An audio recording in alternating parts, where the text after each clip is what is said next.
The following is a special presentation of The World Tomorrow with Herbert W. Armstrong.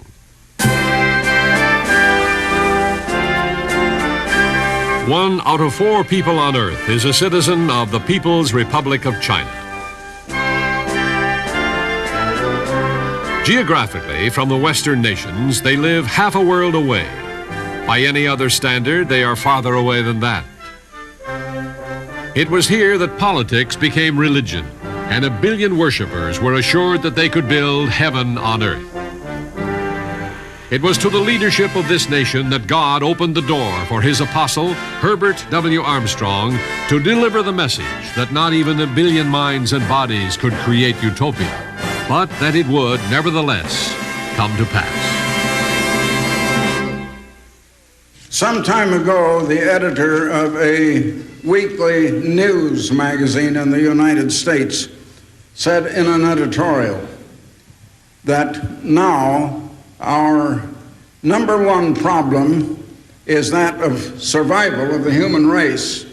And he said it would seem now that the only hope that we have in the world would be the sudden intervention of a strong, unseen hand from someplace.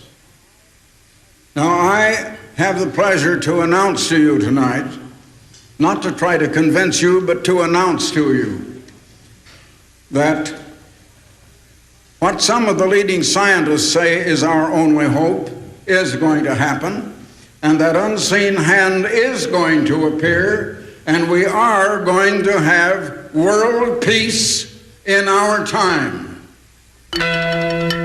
It was to 1/4 of the world's population that Herbert W. Armstrong took the most significant message of our time. This is an account of that historic visit to China, inside the wall.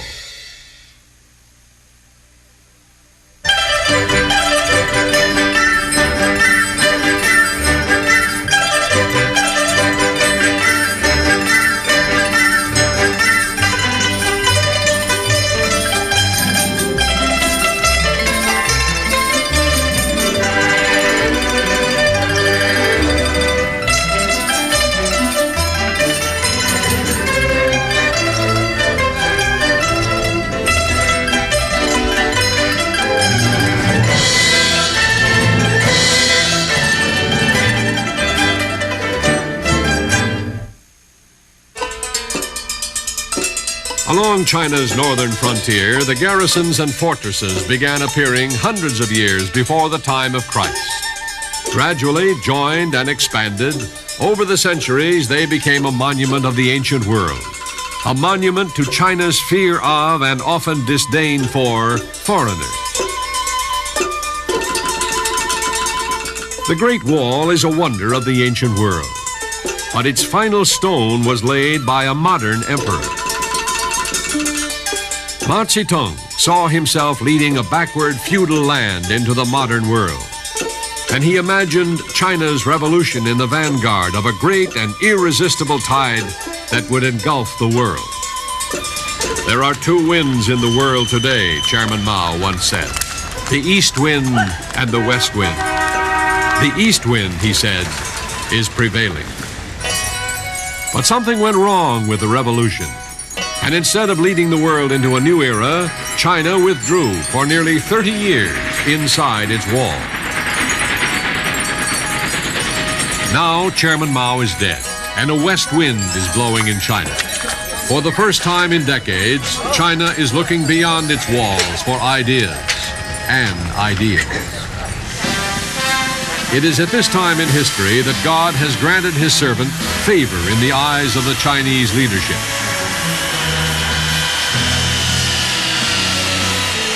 Herbert W. Armstrong arrived in Peking last December, the first Western religious leader invited to speak publicly in the People's Republic and to meet privately with Chinese leaders. His private plane was allowed to fly unescorted to Peking, a privilege rarely afforded visitors. An official greeting delegation met Mr. Armstrong and his party at the airport and escorted them to a welcoming dinner given by the Chinese Educational Society.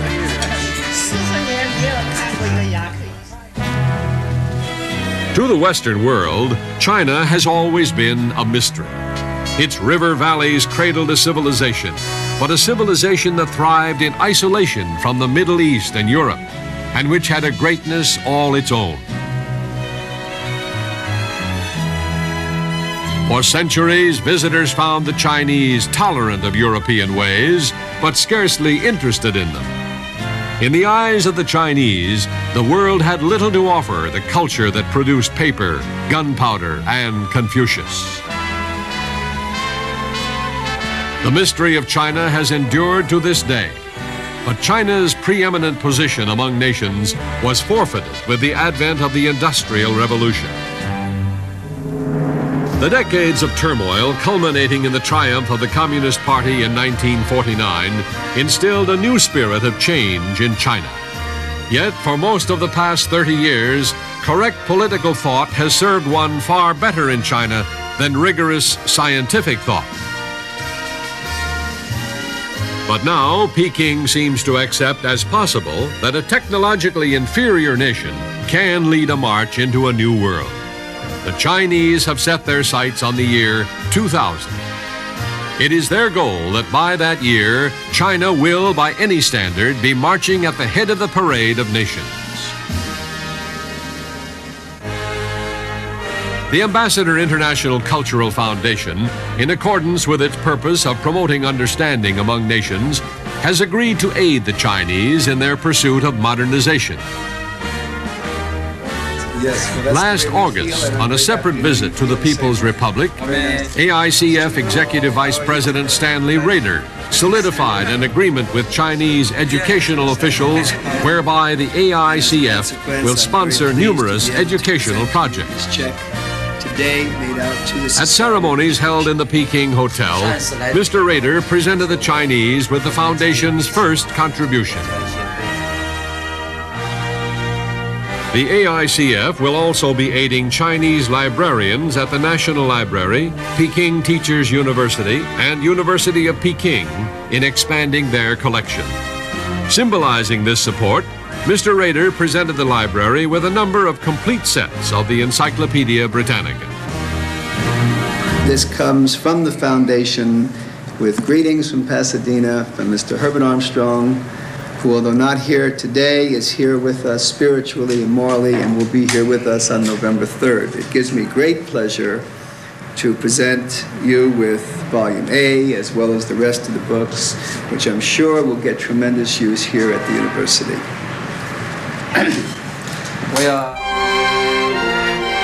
The Chinese were most appreciative and took special care to ensure that Mr. Rader and Mr. Armstrong, upon his arrival, saw their country firsthand. The People's Square is the heart of Peking. Over 1 million people could assemble here and have done so in the past.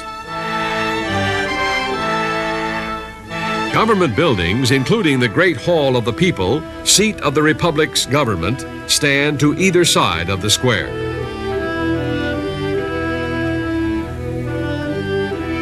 A number of monuments commemorating the Communist Revolution, extolling the revolution as a victory of the Chinese against imperialism and oppression, also stand in the square.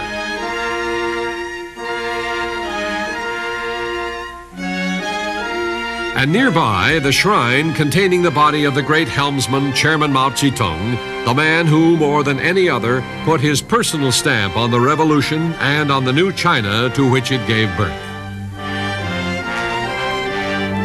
Just off People's Square stands one wall of the Forbidden City.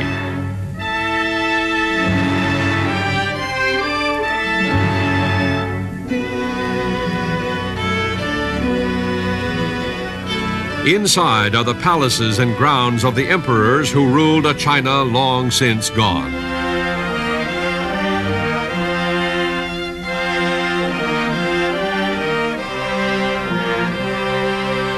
At a banquet in his honor on the evening of the second day of his visit in Peking, Herbert W. Armstrong spoke to 400 guests at the world-famous Peking Duck Restaurant. The audience included high-ranking government officials and Chinese educators. Although addressing a predominantly communist audience, Mr. Armstrong announced God's soon coming intervention in world affairs. All of the troubles in this world have come from living the wrong way, having the wrong attitude toward ourselves, toward others, toward one another. And we're going to come to the time of world peace. We're going to have a utopia on earth. People will laugh when I say the word utopia. Why should it be impossible? Why should we not have it?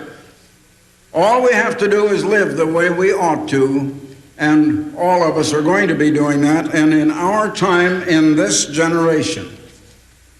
Well, I am not here to convince anybody of anything. I am merely here to make an announcement and to tell you that that is coming, and peace and happiness and joy is coming. We're going to learn the way to live. We're going to begin to live that way, and it is coming in our time. That is the world's only hope, and that's what I am proclaiming around the world. China, inside the wall, will return in a moment. Kingdoms and nations throughout the ages have proclaimed peace, yet waged war. In the last century alone, there have been 2 world wars to end all wars. Will man ever find peace? Herbert W. Armstrong travels around the world, meeting with heads of state, explaining that man's only hope of survival is the establishment of one world government. Foretelling a time of happiness and prosperity for all mankind, he reveals not only the causes, but the solutions for human troubles. This message of soon-coming world peace is explained in depth in the free booklet, Just What Do You Mean, Kingdom of God? Request your free copy of Just What Do You Mean, Kingdom of God. Call 800-423-4444. That's 800-423-4444.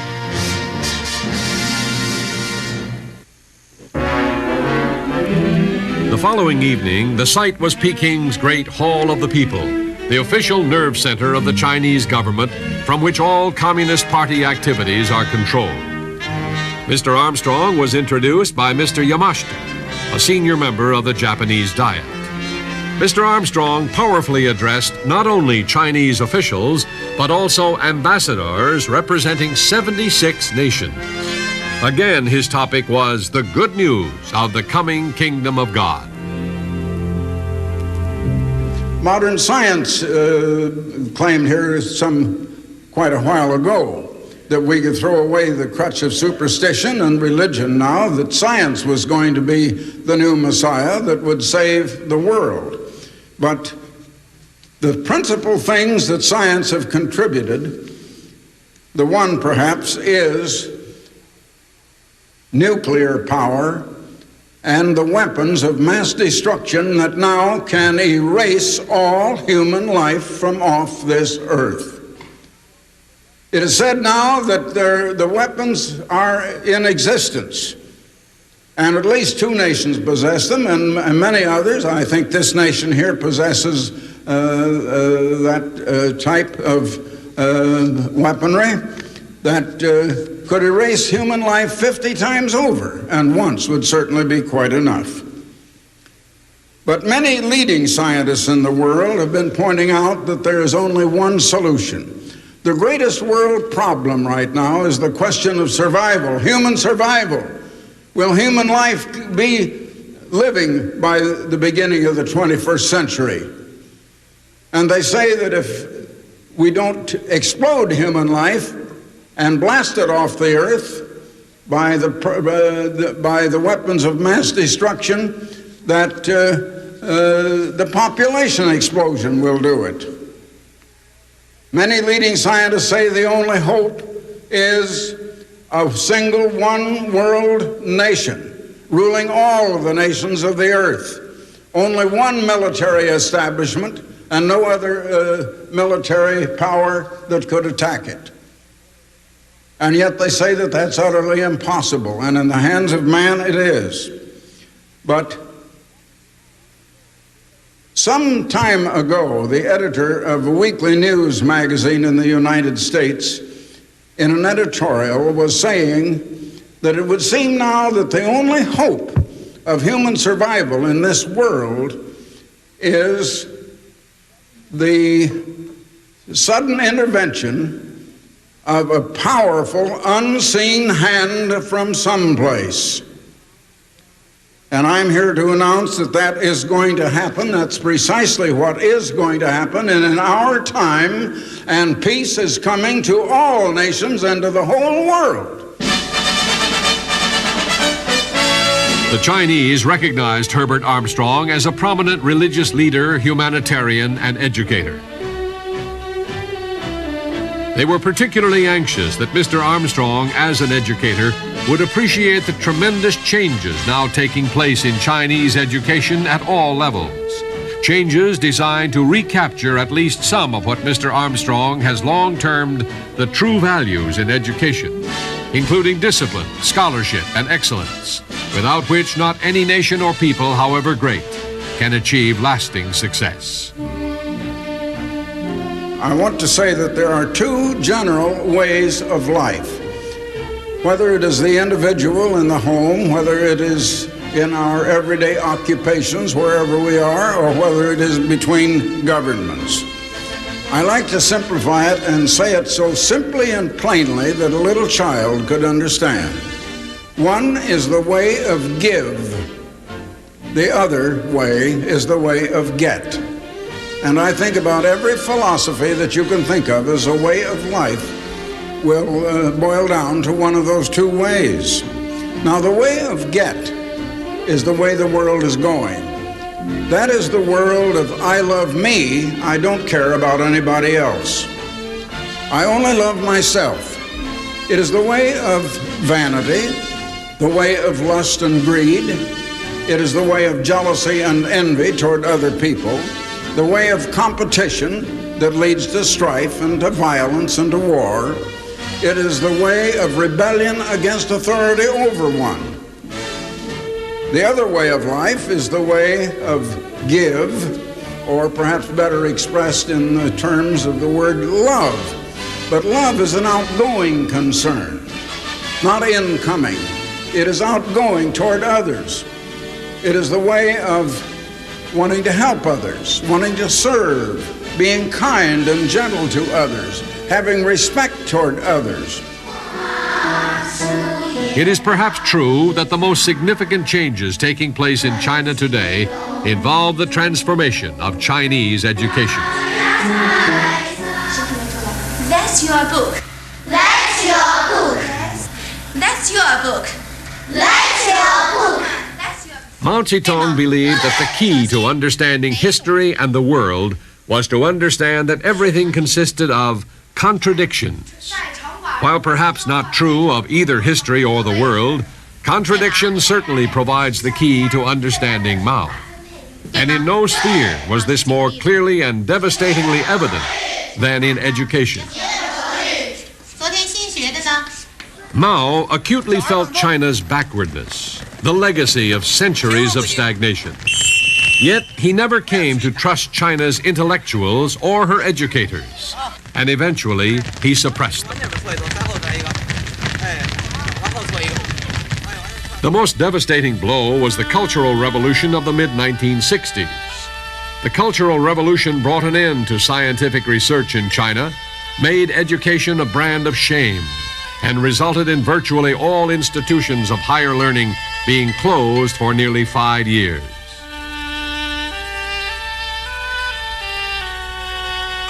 China's present leaders openly acknowledge that the excesses of the 1960s set their nation back technologically a full decade. Today, they are striving to recover from those years of turmoil through a renewed emphasis on learning and excellence.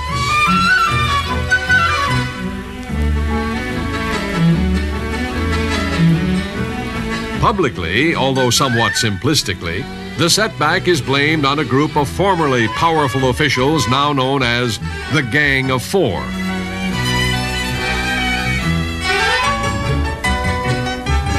Not since before the communist victory in 1949 has the study of English been so widely pursued in China. evidence of the Chinese anxiousness to cultivate relationships with the scholars and the scholarship of the Western world. During his visits to China, Stanley Rader was recognized by his hosts as a prominent American lawyer and legal scholar and invited to lecture at the University of Peking's School of Law. The American experience, as you know, is rather recent by comparison to China's long history. 跟中国的这个悠久的历史比起来，那美国是一个很新的国家。 And our culture draws very heavily from what we call Western civilization as it was known in Europe, namely the English and the Roman law. 我们的这个文化呢，很多是来自欧洲的这个西方的这个文化，也就是说是英国的那个文化，或者是罗马的罗马的一些文化。 It's also important to note that the most significant influence on the American colonies of New England in the 17th century was the Christian religion. The Puritan ethics, or the Quaker theology, dictated much of what the law should be in the colonies. And it's no surprise to see that clergymen were often entrusted with the responsibility to govern and to control the local settlements. China, Inside the Wall, will return in a moment. The recent trip to China by Herbert W. Armstrong was a landmark event. This, the first official visit to China by a religious leader in nearly half a century, was one of many visits by Mr. Armstrong to heads of state around the world. As an ambassador without portfolio, Mr. Armstrong not only points the way to world peace, but also through the Ambassador International Cultural Foundation, presently supports humanitarian projects in nations worldwide. These visits by Herbert W. Armstrong and their significance are covered in depth by The Plain Truth magazine. The Plain Truth is a monthly publication free of charge. Plain Truth. Request your free copy by calling 800-423-4444. That's 800-423-4444. It is an arduous task, Mao Zedong said, to ensure a better life for the several 100 million people of China. To succeed, he added, we must constantly rid ourselves of whatever is wrong. The instability, the disappointments, the setback in China largely stemmed from the zealotry of those who found in Mao's words a justification for never-ending revolution and unceasing purification of political thought. In Mao's final years, two opinions contested for the mantle of rulership, both claiming foundation in the chairman's doctrines. One opinion, championed by the Gang of Four, favored the tumultuous legacy of the Cultural Revolution. The other opinion held that China's most pressing need was not constant correction of political attitudes, but progress. There has been no new revolution here, no coup per se, no official change in government. And yet, without question, one of the world's most significant geopolitical developments in recent years has been the triumph of moderate, pro-progress leadership in China. The memory of Chairman Mao is still revered, but of the great helmsman's legacy, the present leadership is now ridding itself of much it finds wrong.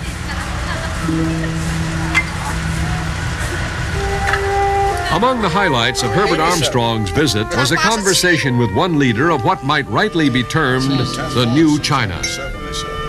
Vice Chairman, The two men shared perspectives gained by their long experiences observing world conditions from opposite sides of the globe. Vice Chairman of the Standing Committee of the National People's Congress, Tan Zen Lin, heard the message that ultimate solutions to the problems of nations would not emerge through the efforts of human leadership. Symbolizing the friendship and cordiality of the meeting and of his entire visit, Mr. Armstrong presented a gift of Steuben crystal to the Vice Chairman.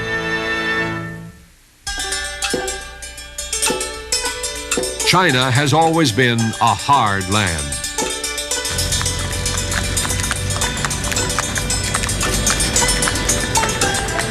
Communist revolutionaries won control by bringing vision to a people who had never known vision before.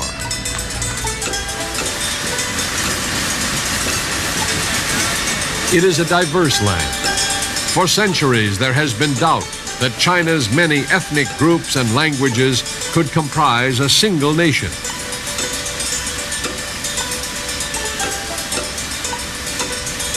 China is a land of ideology. Although certain religious groups, including Christian ones, are allowed to exist here, the supreme gods are political deities. None of this sets China apart. Other nations were forged out of vision. Other nations have blended diverse peoples into one.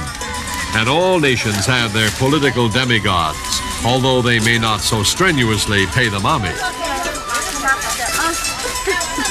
What sets China apart is that the Chinese seem too much of one mind, too much in step, too capable of blending into the world's largest crowd. But those are reflections from the surface of a sea of faces. The great helmsman envisioned an era of perpetual peace for mankind. The problem in China, as in all nations, remains the elusiveness of that vision. Not one religion of the established religions on earth knows who or what God is. Now that is a very shocking statement, but it is true. Not a single religion knows what and why man is. How did man come to be on this earth? What is man? How did he come to be here? What is the purpose? Is there any purpose in life? Are we here for a purpose? Of all of the religions on earth, not one knows really what happens in the hereafter. There are so many ideas, there are many superstitions, but not one has the real knowledge of what really lies ahead in the hereafter.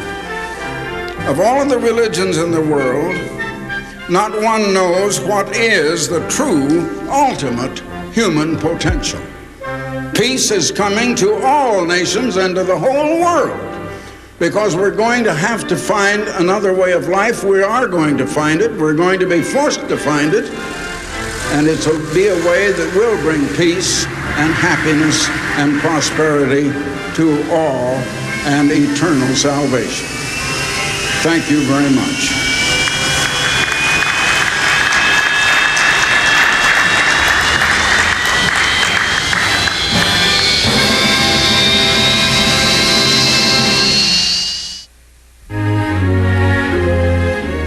For the free literature offered on this program, write Herbert W. Armstrong, Pasadena, California, 91123. In Canada, Box 44, Vancouver, BC. Or in the continental United States, you may call this toll-free number, 800-423-4444. In California, dial direct 213-577-5225. The preceding program and all literature were produced by the Worldwide Church of God.